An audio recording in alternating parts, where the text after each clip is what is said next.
Judges chapter 8. Ziba and Zalmunna. Now the Ephraimites asked Gideon, "Why have you treated us like this?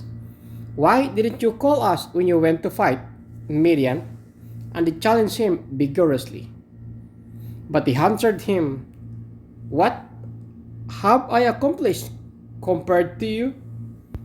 Aren't the gleanings of Ephraim's grapes better than the full grape harvest of Abizur? God gave Oreb and Zeb, the Midianite leaders, into your hands. What was I able to do compared to you?" At this, their resentment against him subsided. Gideon and his 300 men, exhausted yet keeping up the pursuit, came to the Jordan and crossed it. He said to the men of Succoth, "Give my troops some bread. They are worn out, and I am still pursuing Ziba and Zalmunna, the kings of Midian." But the officials of Succoth said, "Do you already have the hands of Ziba and Zalmunna in your possession? Why should we give bread to your troops?" Then Gideon replied, "Just for that, when the Lord has given Ziba and Zalmunna into my hand, I will tear your flesh with desert thorns and briars." From there, he went up to Peniel and made the same request of them. But they answered as the men of Succoth had. So he had said to men of Peniel, "When I return and triumph, I will tear down this tower."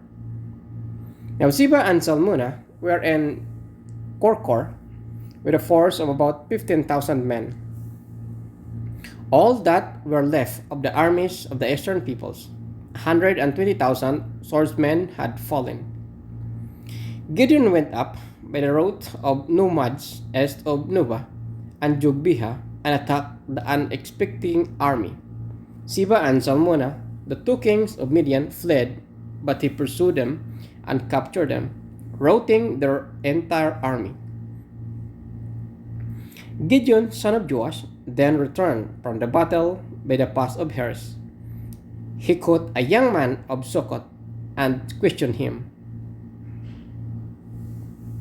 And the young man wrote down for him the names of the 77 officials of Succoth, the elders of the town.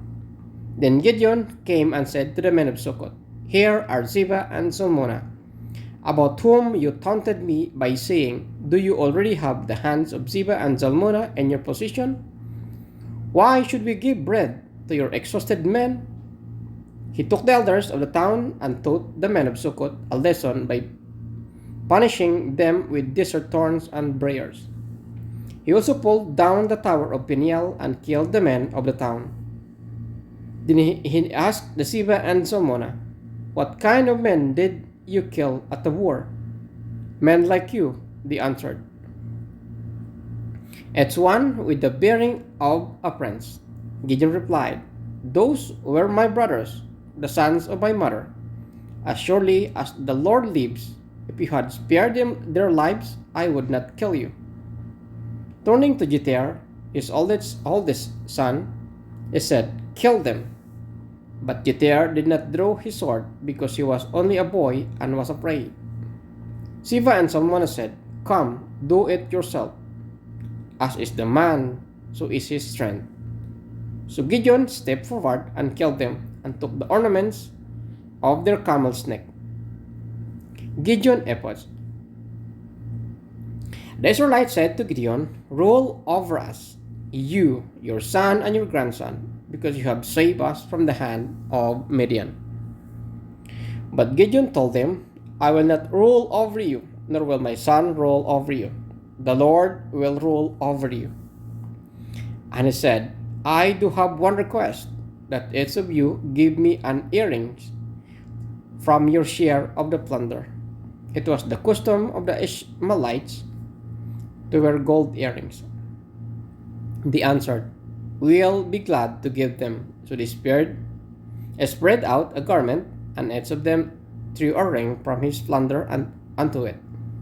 The weight of the gold rings he asked for came to 1,700 shekels, not counting the ornaments. the pendants and purple garments worn by the kings of Midian, or the chains that were on their camels' necks. Gideon made the gold into the ephod, which he placed in Ophrah, his town.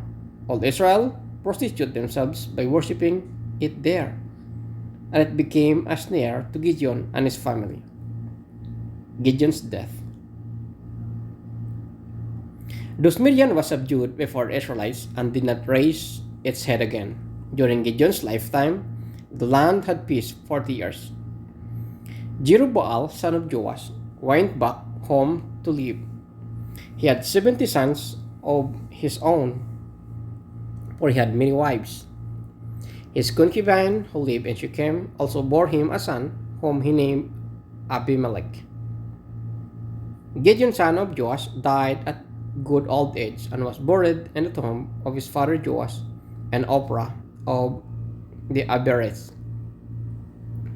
No sooner had Gideon died than the Israelites again prostituted themselves to Baals.